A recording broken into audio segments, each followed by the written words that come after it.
Hello friends, welcome to more creative. दोस्तों, आज 7 मार्च दिन मंगलवार है, वही हिंदी महीना फाल्गुन और आज पूर्णिमा है। तो चलिए शुरू करते हैं आज की बड़ी खबरें। यदि आपको खबरें पसंद आए तो वीडियो को लाइक जरूर करिएगा और आप हमें प्रदेश के किस जिले से देख रहे हैं कमेंट बॉक्स में जरूर बताइएगा।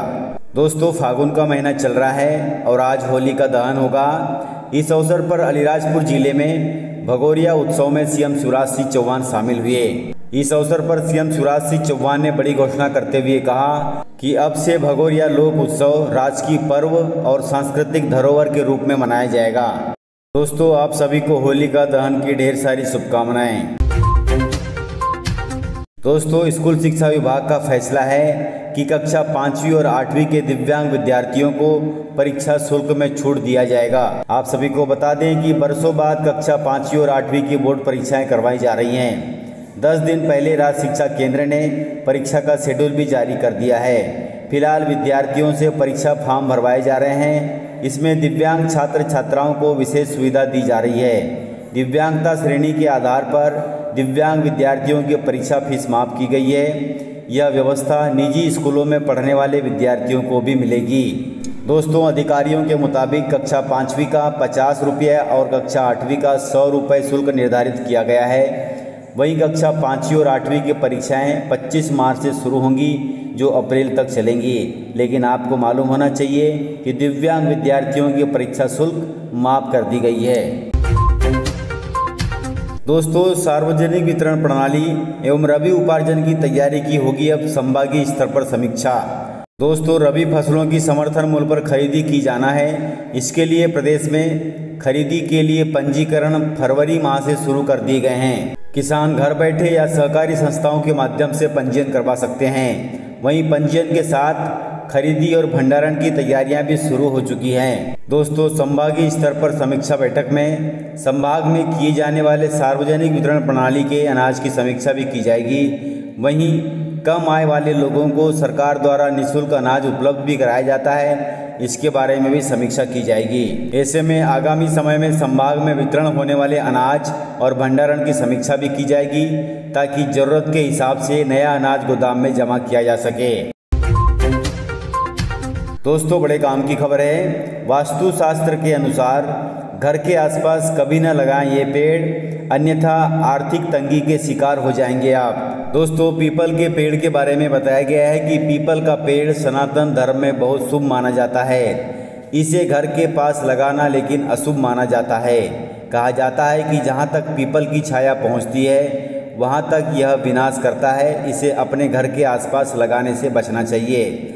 वहीं कटहल का पेड़ भी लगाना अशुभ माना जाता है। इसमें कांटे होते हैं। इसमें परिवार के लोगों में दरारें बनी रहती है। इस पेड़ को भी भूलकर घर के आसपास नहीं लगाना चाहिए। आप इसे उचित दूरी पर लगा सकते हैं। इसके अलावा घर के पास गुलर का पेड़ भी नहीं लगाना चाहिए, यह भी अशुभ माना जाता है। कहा जाता है कि इस पेड़ को लगाने से घर में दरिद्रता का वास हो जाता है, साथ ही कई बीमारियां इंसान को घेर लेती है। वहीं वास्तुशास्त्र के अनुसार माना जाता है कि उत्तर दिशा में गुलर का पेड़ लगाने से आंखों से जुड़ी बीमारियां शुरू हो जाती है। इसलिए दोस्तों, इन सभी बातों का ध्यान रखिएगा। वहीं खजूर के पेड़ के बारे में भी कहा गया है कि कई लोग शौक की वजह से घर के पास खजूर का पेड़ लगा लेते हैं, लेकिन इसे भी नहीं लगाना चाहिए। इसे भी अशुभ माना जाता है। इस पेड़ को लगाने से घर में हमेशा आर्थिक तंगी बनी रहती है। ये ऐसा पेड़ है जो खुद बहुत ऊंचाई तक बढ़ जाता है, लेकिन किसी भी व्यक्ति को अशुभ परिणाम देता है। ये पेड़ स्वार्थ को ज़्यादा बढ़ावा देता है। इसलिए इन सभी बातों का ध्यान रखिएगा और अपने आप को आर्थिक तंगी से बचाए रखें। दोस्तों, किसानों के लिए बड़ी खबर है। प्याज की फसल जलाने को विवश हो गए किसान। किसानों ने सीएम से लगाई ये गुहार। दोस्तों, महाराष्ट्र के नासिक में किसानों को प्याज अब रुला रहा है। उचित दाम नहीं मिलने के कारण प्याज के किसान परेशान हो रहे हैं। इसके विरोध में वे अपने प्याज की पूरी खेती को जला रहे हैं। दोस्तों, इसके जरिए उन्होंने सरकार के खिलाफ अपने रोष और विरोध का इजहार भी किया है।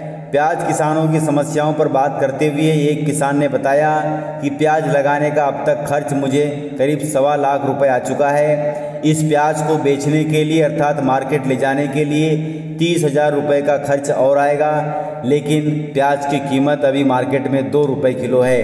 तो अब इस प्याज की लागत कैसे निकलेगी।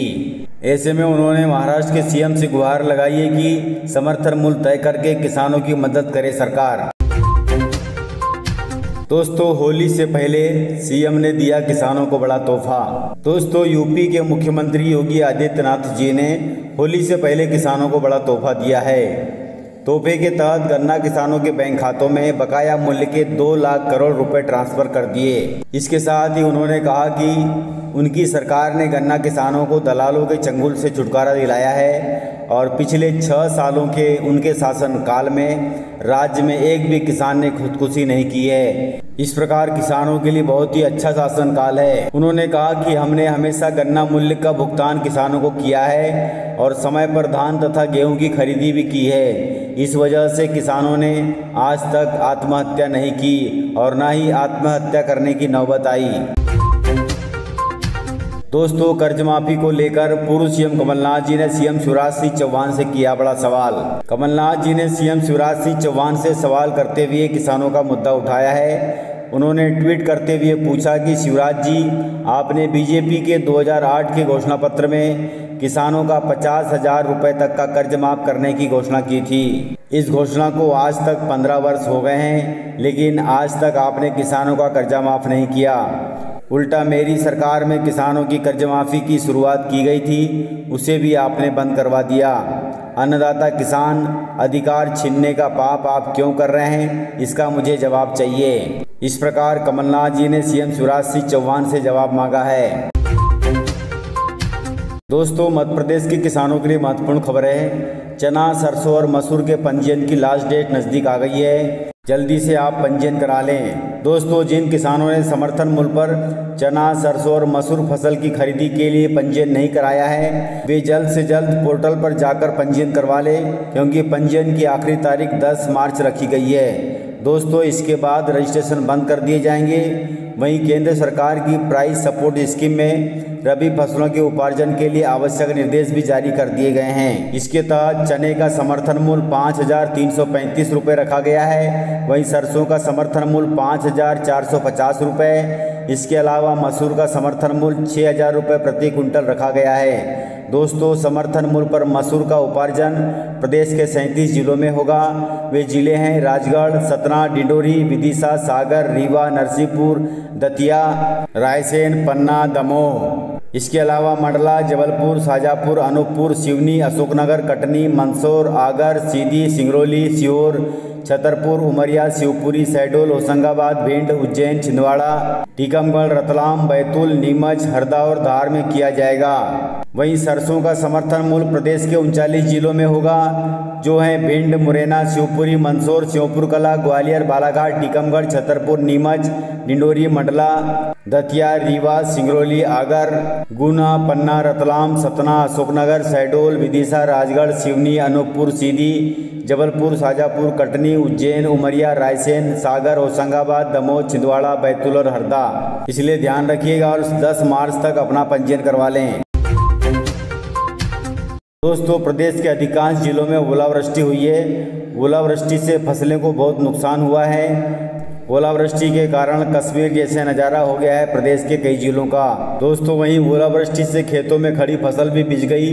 किसानों ने बारिश और ओलावृष्टि से बड़े नुकसान की आशंका जताई है। सबसे ज़्यादा नुकसान अफीम, गेहूं और इसबगोल की फसल में हुआ है। मंदसौर जिले में बेमौसम वर्षा एवं ओलावृष्टि से फसलों में हुए नुकसान के आकलन के लिए कलेक्टर दिलीप यादव जी ने राजस्व विभाग के सभी अधिकारी तथा कर्मचारियों को जमीनी स्तर पर सर्वे करने के निर्देश दिए हैं, ताकि किसानों को मुआवजा के रूप में राहत मिल सके। वहीं राजस्व विभाग की टीम बारिश से प्रभावित खेतों पर जाकर फसलों की नुकसानी का आकलन कर रिपोर्ट तैयार कर रही है, ताकि प्रभावित किसानों को समय पर राहत दी जा सके। वहीं बेमौसम बारिश से बर्बाद हुई फसलों के मुआवजे की उठी है मांग। इसके लिए कांग्रेस विधायक ने सीएम शिवराज सिंह चौहान को चिट्ठी लिखी है और तत्काल सर्वे कर किसानों को मुआवजा देने की बात कही है। दोस्तों, फसलों की बर्बादी को लेकर अब मुआवजा देने की मांग उठने लगी है। खरगोन से कांग्रेस विधायक रवि जोशी जी ने सीएम शिवराज सिंह चौहान को एवं कलेक्टर को चिट्ठी लिखकर तत्काल मुआवजा देने की बात कही है। विधायक साहब ने कहा है कि इस मुश्किल घड़ी में किसानों को सरकार से मदद मिलना चाहिए। जिस भी एजेंसी ने फसल बीमा किया है उन्हें सरकार निर्देशित कर तत्काल सर्वे शुरू कर किसानों को मुआवजा प्रदान करे ताकि किसानों को राहत मिल सके। तो इस प्रकार से जानकारियाँ थी। यदि आपको जानकारियाँ पसंद आई हो तो वीडियो को लाइक ज़रूर करिएगा। तो मिलते हैं सर इसी प्रकार की खबरों के साथ अगले वीडियो में। तब तक के लिए जय हिंद, वंदे मातरम।